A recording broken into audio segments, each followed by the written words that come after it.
Bismillahirrahmanirrahim. Assalamualaikum warahmatullahi wabarakatuh.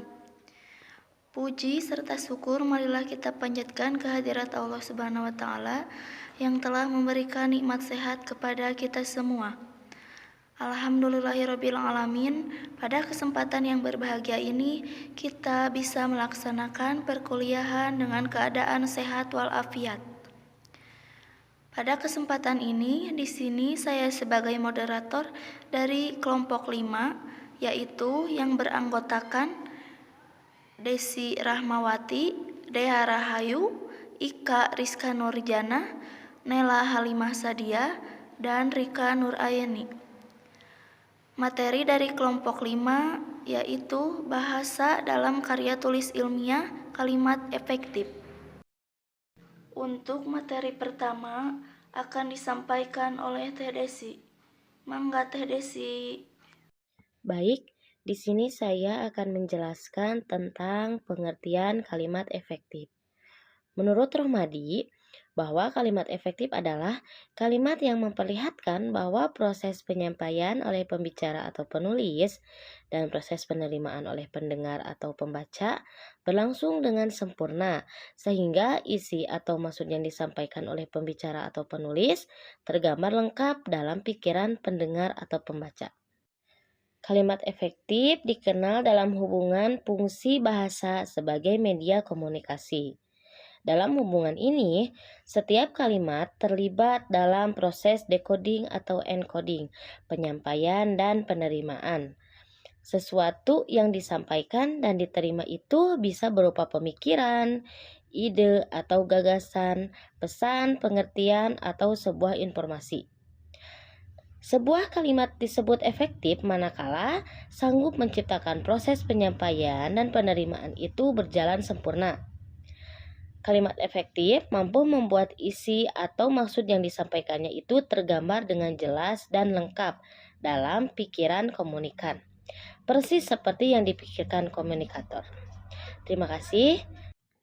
Ciri-ciri kalimat efektif: yang pertama, memiliki unsur penting atau pokok minimal subjek predikat. Kedua, taat terhadap tata aturan ejaan yang berlaku. Ketiga, menggunakan diksi yang tepat. Keempat, menggunakan kesepadanan antara struktur bahasa dan jalan pikiran yang logis dan sistematis. Kelima, menggunakan kesadaran berbentuk bahasa yang dipakai. Keenam, melakukan penekanan ide pokok. Ketujuh, mengacu pada kehematan penggunaan kata. Kedelapan, menggunakan variasi struktur kalimat. Baik, di sini saya akan menjelaskan tentang syarat-syarat kalimat efektif. Syarat yang pertama adalah kelogisan. Kelogisan dalam kalimat efektif dimaksudkan sebagai ide yang ada dalam kalimat itu dapat diterima akal sehat dan sesuai dengan ejaan yang berlaku. Kelogisan ini menjadi sangat penting dalam kalimat efektif.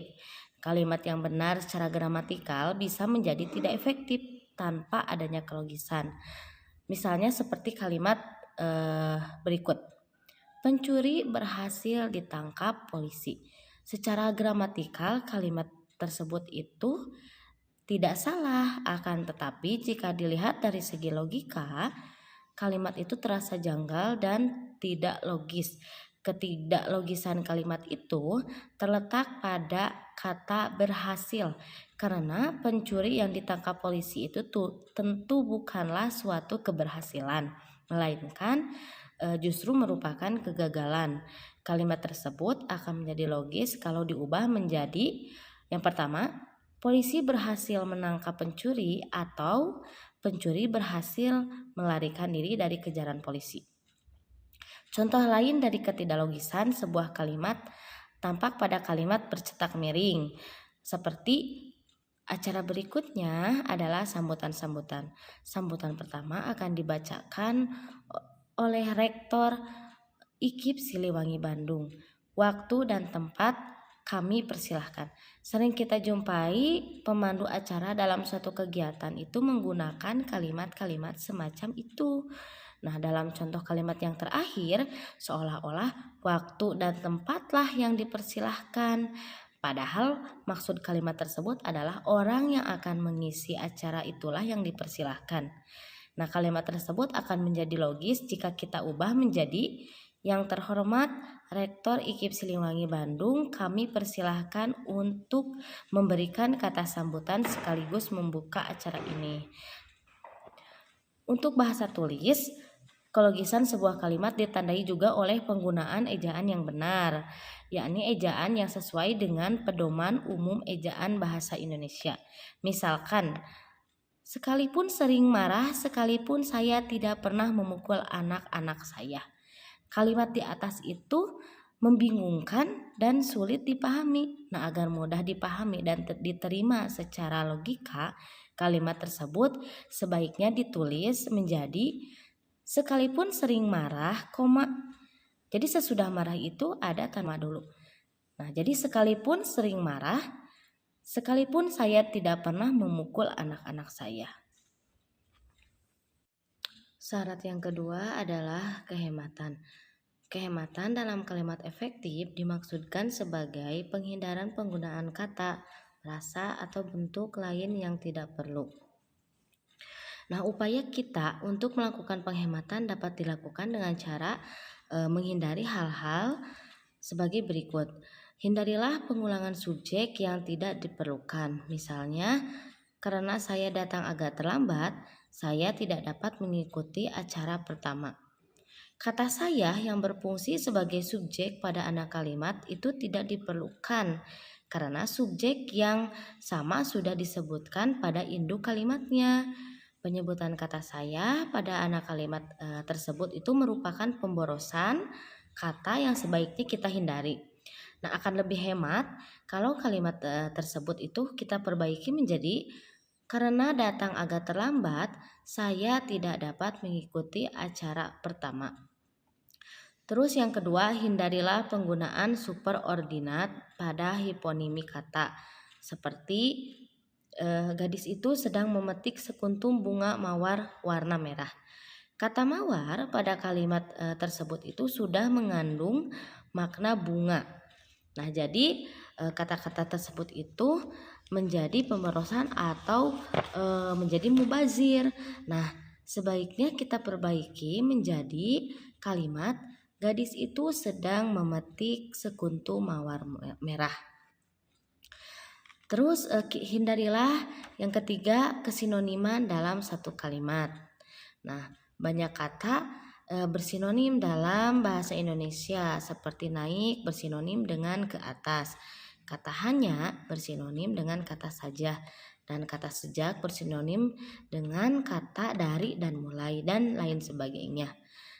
Nah, contohnya seperti dia berkuliah di sini mulai sejak dari 1 tahun yang lalu. Nah, dari kalimat tersebut adanya kata mulai, sejak. Nah, kalimat-kalimat itu menjadi kalimat tidak efektif. Nah, akan menjadi efektif kalau kita perbaiki menjadi dia berkuliah di sini sejak 1 tahun yang lalu. Terus yang keempat, hindarilah penjamakan kata-kata yang sudah berbentuk jamak. Seperti semua hal-hal yang penting harus dicatat. Nah, kata semua pada kalimat itu sudah mengandung makna jamak. Jadi tidak perlu lagi pengulangan yang bermakna jamak, sehingga kalimat-kalimat tersebut itu dapat diperbaiki menjadi semua hal yang penting harus dicatat. Syarat yang ketiga adalah kecermatan. Dalam hal ini, kecermatan dimaknai tidak menimbulkan pengertian ganda dan tepat dalam pilihan kata. Seperti kalimat berikut. Tadi malam saya melihat pertunjukan wayang kulit semalam suntuk. Nah, pilihan kata melihat pada kalimat itu kurang tepat. Yang lebih tepat adalah kata menonton. Sehingga jika kita perbaiki, kalimatnya akan menjadi tadi malam saya menonton pertunjukan wayang kulit semalam suntuk. Syarat yang keempat, kesepadanan. Kesepadanan memiliki arti sebagai keseimbangan antara pikiran dengan struktur bahasa yang digunakan. Nah, kesepadanan kalimat ini memiliki beberapa penanda, seperti penanda pertama itu kalimat yang sepadan memiliki subjek dan predikat yang jelas. Nah, kejelasan subjek dan predikat suatu kalimat dapat dilakukan dengan menghindarkan penggunaan kata depan seperti pada, kepada, bagi, di, untuk, dalam, dan lain sebagainya. Nah, contoh kalimatnya seperti dalam buku itu membahas pemanfaatan tenaga surya. Nah, kata depan dalam pada kalimat tersebut itu adalah kalimat tidak sepadan atau tidak baik. Nah, kalau kita ubah menjadi buku itu membahas pemanfaatan tenaga surya. Nah, kalau kita ubah itu, kata dalam yang ada di depan itu kita hilangkan menjadi buku itu membahas pemanfaatan tenaga surya. Terus penanda yang selanjutnya adalah kalimat yang sepadan tidak memiliki subjek ganda. Seperti anak itu rambutnya keriting. Nah, kalimat tersebut mempunyai subjek ganda anak itu dan rambutnya.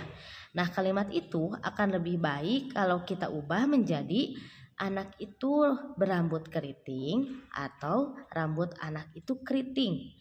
Nah, penanda yang ketiga, penghubung intra kalimat seperti sehingga, dan, atau, lalu, kemudian, dan sebagainya.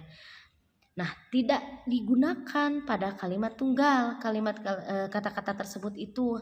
Misalkan, saya tidak bisa hadir dalam rapat itu, sehingga saya tidak mengetahui keputusan hasil rapat.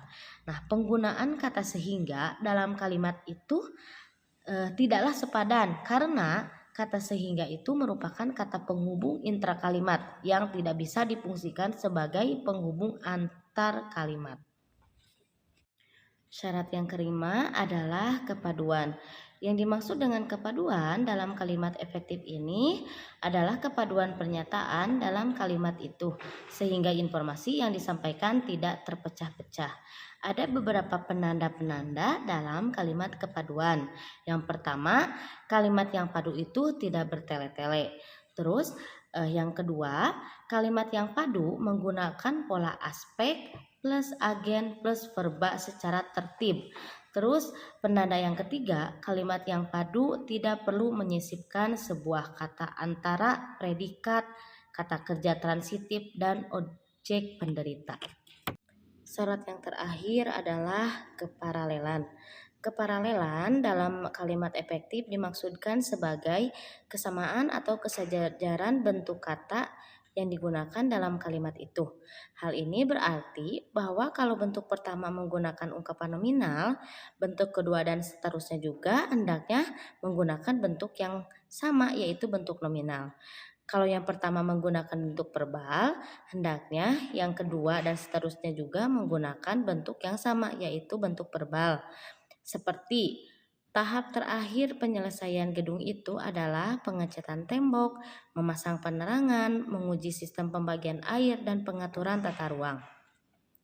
Bila kita cermati, dalam kalimat tersebut itu terdapat sebuah kata yang tidak sejajar dengan bentuk kata yang lainnya yang sama-sama mewakili fungsi pelengkap, yakni kata memasang dan menguji yang merupakan bentuk verbal, padahal yang lainnya itu berbentuk nominal. Nah, kalimat tersebut akan lebih baik atau menunjukkan adanya keparalelan kalau diubah menjadi kalimat tahap terakhir penyelesaian gedung itu adalah pengecatan tembok dan pemasangan. Sekian penjelasan dari saya. Unsur-unsur kalimat efektif. Yang pertama, subjek, yaitu bagian dari kalimat yang menunjukkan pelaku yang berupa orang, tempat, atau benda. Yang kedua, predikat, yaitu bagian dari kalimat yang menunjukkan apa yang sedang dilakukan oleh objek. Dalam hal ini biasanya adalah kata kerja. Yang ketiga, objek, yaitu bagian kalimat yang menunjukkan hal atau benda yang menjadi sasaran. Yang keempat, keterangan, yaitu kalimat yang menunjukkan tujuan, cara, waktu, tempat, atau sebab akibat. Biasanya ditandai dengan penggunaan konjungsi atau kata hubung. Contoh dalam kalimatnya yaitu yang pertama, ibu belanja buah, sayur, telur, daging sapi, dan beras di pasar. Nah, ibu sebagai subjek, belanja sebagai predikat, buah, sayur, telur, daging sapi, dan beras sebagai objek, di pasar sebagai keterangan tempat. Contoh yang kedua yaitu Putri mengayuh sepeda dengan kencang. Putri sebagai subjek, mengayuh sebagai predikat, sepeda sebagai objek dengan kencang sebagai keterangan cara. Dan contoh yang ketiga yaitu pihak sekolah memasang CCTV untuk keamanan sekolah.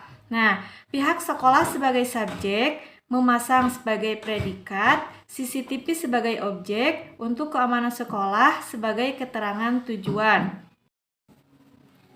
Ada beberapa contoh kalimat efektif dan tidak efektif. Di antaranya yaitu semut adalah serangga berkaki 6. Itu untuk contoh kalimat efektif. Dan untuk contoh kalimat tidak efektifnya yaitu semut adalah merupakan serangga berkaki 6. Untuk contoh yang kedua, upacara tersebut dihadiri oleh semua siswa. Itu kalimat efektif. Untuk kalimat tidak efektifnya, upacara tersebut dihadiri oleh semua siswa-siswa. Untuk contoh yang ketiga, yaitu dengan penelitian ini akan memberikan banyak manfaat bagi warga. Itu contoh kalimat tidak efektif. Untuk contoh kalimat efektifnya, penelitian ini akan memberi banyak manfaat bagi warga. Selanjutnya, contoh paragraf dengan kalimat efektif.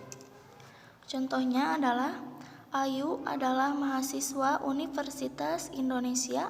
Ayu bersama temannya kontrak rumah tak jauh dari stasiun Lenteng Agung. Mereka pergi ke kampus dengan menggunakan transportasi umum berupa KRL Jabodetabek. Yang kedua yaitu contoh paragraf dengan kalimat tidak efektif. Contohnya, Andi pergi ke bioskop karena ingin menonton film ayat-ayat cinta. Padahal novel ayat-ayat cinta sudah pernah Andi baca, tetapi Andi tetap ingin menonton film tersebut. Kesimpulan dari kalimat efektif adalah kalimat yang dapat mewakili pikiran penulis atau pembicara secara tepat, sehingga pendengar atau pembaca dapat memahami pikiran tersebut dengan mudah, jelas, dan lengkap seperti apa yang dimaksud oleh penulis atau pembicaranya. Unsur-unsur dalam meliputi subjek, predikat, objek, pelengkap, dan keterangan.